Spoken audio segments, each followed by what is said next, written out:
Hello! Today, I'm excited to walk you through how to use the live view on your Sony A6500. Step 1.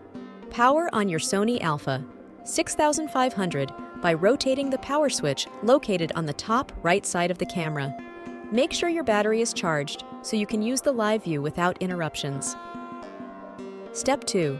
Your Sony A6500 automatically displays the live view on the LCD screen when the camera is turned on.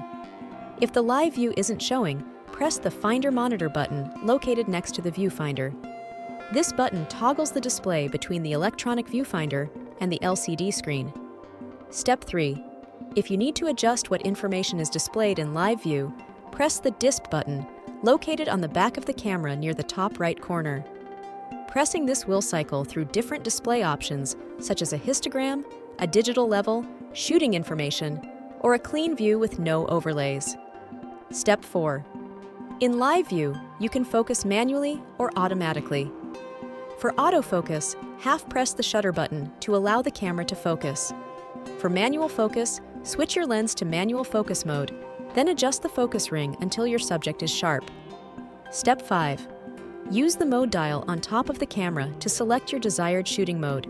For example, aperture priority, shutter priority, manual.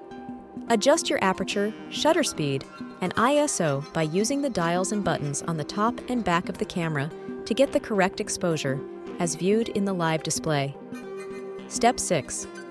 Once you're satisfied with your composition and focus, press the shutter button fully to take the photo.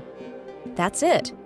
Using live view on your Sony A6500 is that simple and straightforward. This feature is perfect for making sure you get your shot just right.